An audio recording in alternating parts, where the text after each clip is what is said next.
In today's video, I'm tackling a pivotal financial milestone, your first 100k. It may seem challenging, but once you reach it, your wealth can truly take off. As the late Charlie Munger wisely put it, the first 100k is a bitch, but you gotta do it. After that, it's easier to make money. Why is this the case? I'll explain how hitting this mark acts as rocket fuel for your net worth, and reveal the best strategy to help you hit that 100k mark as quickly as possible. The first reason why your net worth can explode after reaching that 100k mark is due to the power of compound interest. For example, say you had 10k invested, a 10% annual return would bring you to a total of 11k after 1 year, earning you 1k in interest. While this is a good positive return, it may not feel like a huge leap forward. But let's look at what happens when you reach that 100k mark. At the same 10% return, your money grows to 110k, earning 10k in interest. Now, if you keep this invested over 10 years, the growth becomes exponential. Comparing 10k versus 100k invested over the same time period, you'll see that compound interest has a much more dramatic effect on the larger balance. As shown in this chart, where the green bars highlight interest earned over time. So why does this matter? Once you cross that 100k milestone, compound interest starts to work in your favour in a way that simply isn't possible with smaller amounts. The earlier you reach that point, the more time you allow your money to grow, turning your investments into a powerful engine that drives your net worth upwards. Now let's look at the second reason why the net worth can explode after reaching that 100k milestone: the development of good financial habits. The journey to your first 100k is transformative. Along the way, you'll likely encounter and break down significant barriers that may have held you back from managing your money effectively. This process is less about where you start and more about the growth you experience from working towards this goal.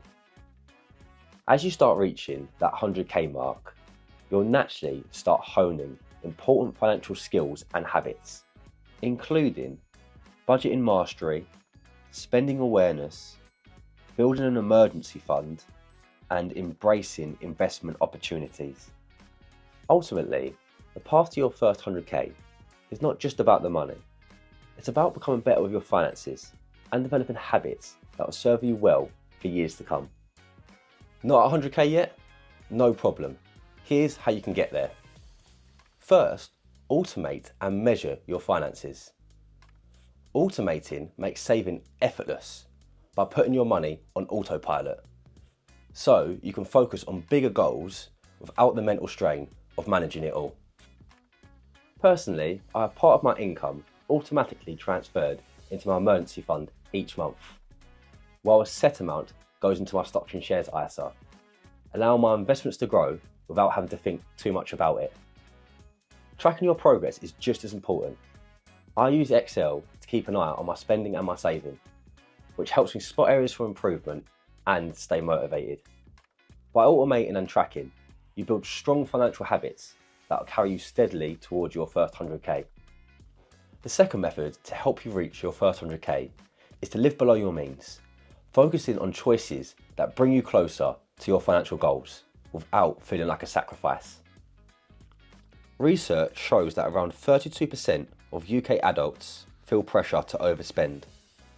Prioritising financial independence over social pressures can make a big difference. On your path to 100k, you'll find these choices teach valuable money management skills. Here are a few ways to start. Reconsider big finance payments. Higher car payments, for instance, can quickly drain your cash flow. Opting for a more affordable or used car and redirecting that money towards saving or investment can have a huge impact. The next is Smart Shop. Look for deals on quality items at second-hand stores or online marketplaces. This way you get great products at a fraction of the price. Lastly, cut down on impulse buys. I use a 2-week rule for non-essentials. which saves me around £100 every month.